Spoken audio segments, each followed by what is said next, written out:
around my story. My name is Keanu, and I'm 13 years old. I am a psychopath. I freely admit it in front of all of you. I attribute my sickness solely to my father, because any story about a cruel father pales in comparison to my father.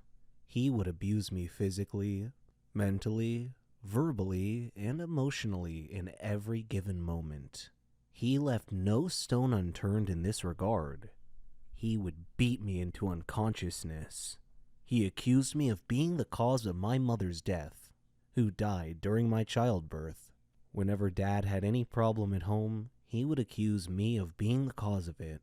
One time he even beat me at school when my teacher called him to school because I had beat up my classmate who had beaten me up first. I tried to explain to him, but he wouldn't listen, and he just beat me even more. One day, it was fun day at school, and everyone was supposed to invite their parents to visit the school for party and introduction activities. I chose not to invite my dad, so I was alone at the festivities. I felt envious of all my classmates for having loving parents to have fun with. My teacher noticed me alone, came over and offered to be my parent for the day. I was so happy. We had great fun together. Miss Linda had lost both her husband and her son in a plane crash, only she had survived. After fun day had passed, Miss Linda showed more interest in me.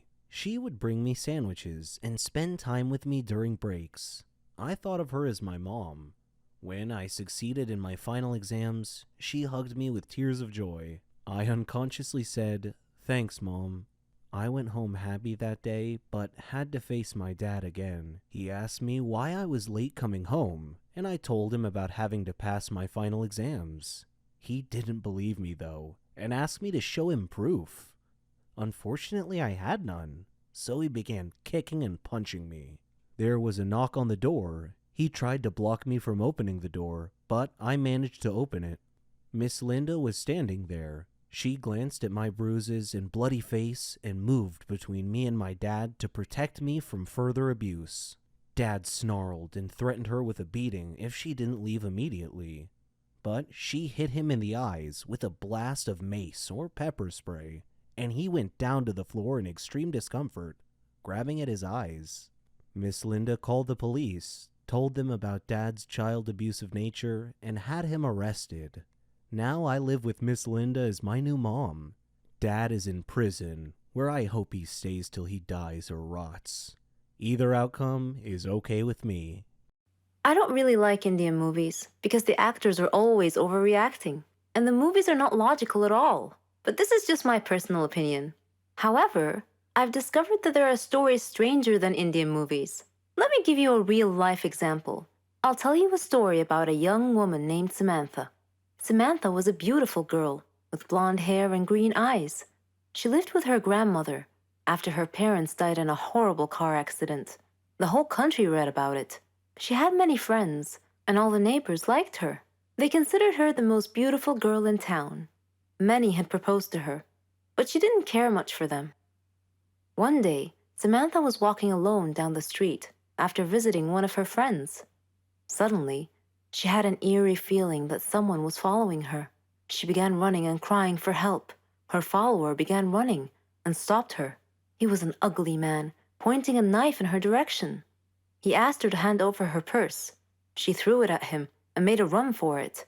The man said wait and made to stop her, but another man appeared out of nowhere and punched the thief, who fell unconscious. The brave and good Samaritan picked up Samantha's purse and handed it to her. He was very handsome, with green eyes, soft hair, and an amazing smile. He escorted her back home, and she felt that he was her knight in shining armor. She went inside and hugged her grandmother tight, who was a little surprised but smiled. Samantha was so happy that she gently pulled her grandmother to her feet, and they whirled around and danced playfully. The very next day, she was surprised when she answered the doorbell. Steve, the tall, handsome man, was standing there, holding flowers. He proposed to her, and she said yes. Thus began their love story. Then one day, Samantha was standing in the kitchen preparing dinner. Steve and her grandmother were out, but they were supposed to be back soon.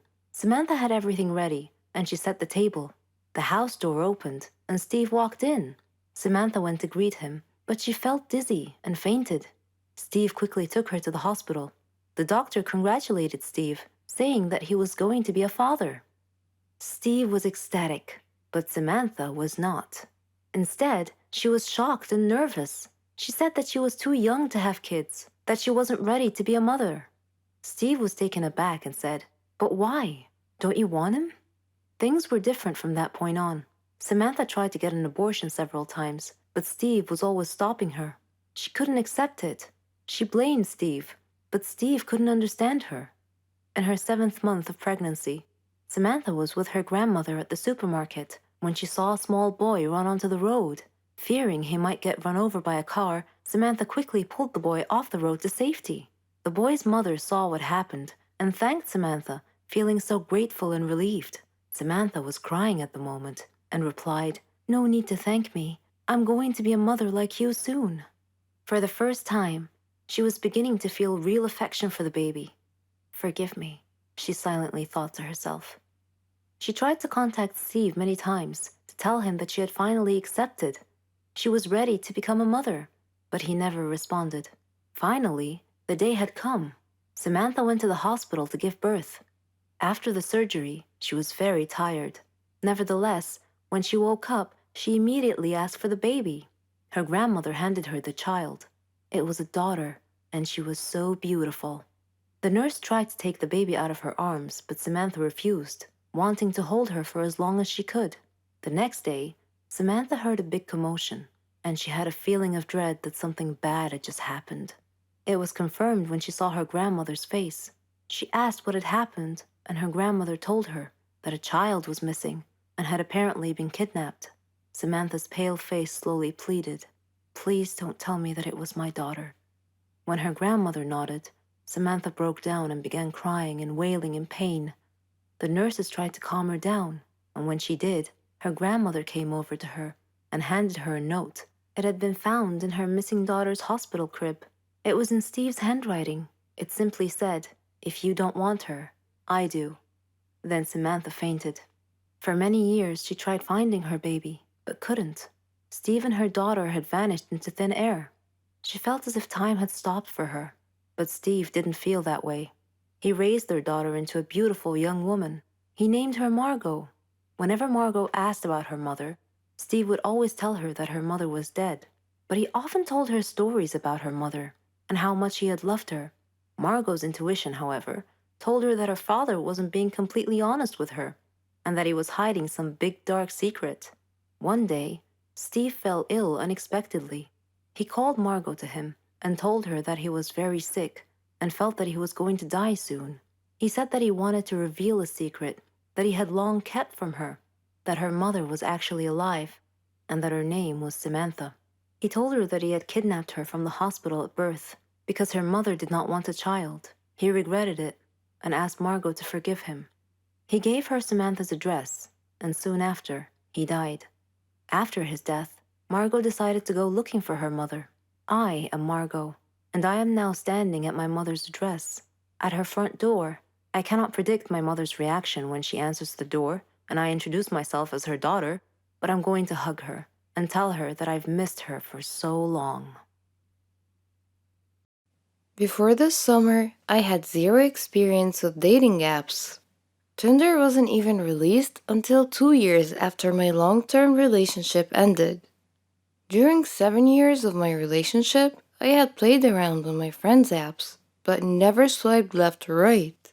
Finding myself suddenly single at the beginning of the summer and in desperate need of distraction, I dove headfirst into the pool of online dating. I started with Tinder because my town is too small for anything else, and my cold dead heart wanted casual dates and nothing serious. And that's the whole purpose of Tinder. Tinder met most of my expectations. I went on a handful of dates, met some cool guys, and some not so cool guys. I even hung out with a few truly interesting people, like a radio DJ who runs a wedding business on the side. What I did not expect from Tinder, however, was how most of these interactions started to make me feel good about myself. I mean really good about myself. Like every woman in the world, I've never been happy with my body. At a size 10, I'm labeled plus size, and I've worn glasses on and off throughout my whole life. When I'm out with my girlfriends, I'm never the girl who is hit on, flirted with, or even picked up. Ever since I hit puberty and became aware of attractive versus unattractive, I've thought of myself as filling the role of the fat friend who just sits back and smiles. Obviously, I've had boyfriends, but they've always been my friends first. So when they said you're gorgeous, what I heard was, I found you gorgeous only after getting to know you. I didn't immediately think you were pretty. I know that having someone attracted to your personality is way more important than thinking you're cute. But I wouldn't hate having just one guy who doesn't know me at all tell me that I'm attractive. Friends, family, and boyfriends, I don't believe. But a total stranger, that person I might actually listen to. This brings us back to Tinder. One of my first nights using the app, a friend and I sat on my back deck and decided who to swipe left and right on. With each it's a match, we laughed and looked into the guy's profile a bit more. After the third match, I said, these guys are just judging me on my appearance, right? And my friend nodded. So they're only swiping because they think I'm cute? Or are they just swiping on every girl? We concluded that obviously some of the guys were swiping right on every girl, but the chances of every single guy doing that were slim. We swiped some more. When I started matching with guys who were classically good looking, well, I won't lie, that felt really good. A hot guy actually thinks that I'm attractive? What? No. How could that be? Then the messages started. Some guys went right in with, you're really pretty. Others went in for a conversation first before giving out compliments here and there. I know that this is how people operate on Tinder, but keep in mind that I'm not used to anything. It wasn't until I started meeting with these guys that I wondered, can Tinder actually boost my self-esteem? Two guys asked how someone as pretty as me was still single. I went on a date with one guy who told me in Spanish that I was beautiful. Another guy who I'd met up with a few times asked me, are you looking for something serious? I laughed like a loon in response. It wasn't the question that surprised me. It was the fact that I was coming from an incredibly attractive, incredibly fit guy. Because yes, I'm being shallow and only swiping right on guys who I find physically attractive. When I was done laughing, I said something awkward like, oh, maybe? I mean, I'm not against it. My mind, however, was saying, are you serious? Have you seen yourself? Have you seen me? I was in fact not attractive, but I simply knew how to dress well. I retreated into my unhealthy shell. Soon after that guy, I hung out with a sweet, nerdy medical student who was in town on a vacation. We got along well. The next day, as we met up again, he seemed shocked that I was on a second date. He kept repeating, you're just so beautiful. I never get to do things like this.